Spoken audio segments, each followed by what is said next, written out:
નમસ્કાર મિત્રો, આપ જોવો છો ગુજરાતી દોસ્ત। આજે આપણે વાત કરવા જઈ રહ્યા છીએ એક ટીવી અભિનેત્રી વિશે જેને દરેક ઘરમાં ઓળખાણ મેળવી। તો વાત કરી રહ્યા છીએ ક્રિસ્ટલ ડિસૂઝાની। ક્રિસ્ટલ ડિસૂઝાનો જન્મ 1 માર્ચ 1990ના રોજ મુંબઈના મહારાષ્ટ્રમાં થયો હતો। તે એક કેથોલિક ફેમિલીમાં આવે છે અને તેને બાળપણથી જ એક્ટિંગમાં ખૂબ જ રસ હતો। તેનું સ્કૂલિંગ અને કોલેજ પણ મુંબઈમાં જ થયું।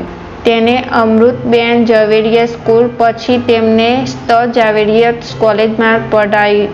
ક્રિસ્ટલનો ટીવી જગતમાં પ્રવેશ 2007માં થયો હતો હતું કહે ના કહે માં।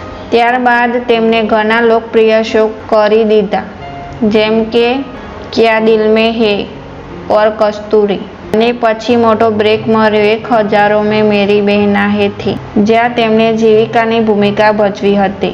આ શો પછી ક્રિસ્ટલ ટેલિવિઝન જગતમાં એક જાણીતું નામ બની ગયું। ક્રિસ્ટલ ડિસૂઝાનું નામ અનેકવાર સહ-અભિનેતાઓ સાથે જોડાયું, ખાસ કરીને કરણ ઠાકર સાથે।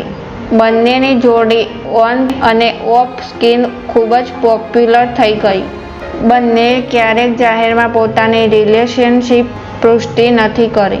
ક્રિસ્ટલે થોડા સમય પછી ટીવી શો કરતા બ્રેક લીધો અને વેબ સિરિયલમાં કામ કરવાનું શરૂ કર્યું। તેનું ડિજિટલ ડેબ્યુ થયું ફિતરત નામની વેબ સિરિયલથી। આ શોમાં તેમણે એક ગ્લેમરસ, સંવેદનશીલ પાત્ર ભજવ્યું હતું અને ખૂબ જ સરાહના મળી હતી। 2021માં પણ તેમણે ફિલ્મ ચેહરેમાં પણ કામ કર્યું, જેમાં અમિતાભ બચ્ચન અને ઇમરાન હાશમી જેવા દિગ્ગજો સાથે સ્ક્રીન શેર કરી હતી અને આ ફિલ્મથી ક્રિસ્ટલે બોલિવૂડમાં પગલું મૂક્યું। ક્રિસ્ટલ ડિસૂઝા માત્ર ટીવી અને ફિલ્મમાં જ નહીં પણ સોશિયલ મીડિયા પર પણ ખૂબ જ એક્ટિવ છે।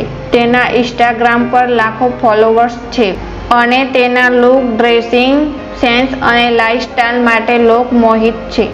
ક્રિસ્ટલ ડિસૂઝાનું સફર એક નાની ટીવી રોલથી શરૂ થયું અને આજે તે એક જાણીતી અભિનેત્રી છે। તો તેણે બતાવ્યું છે કે મહેનત અને ધૈર્ય હોય તો સપનાને સાકાર કરી શકાય છે।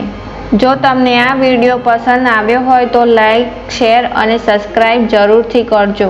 આવું જ ગુજરાતી ભાષામાં વિચિત્ર, પ્રેરણાદાયક અને મનોરંજન વિડીયો માટે જોડાયેલા રહો ગુજરાતી દોસ્ત સાથે।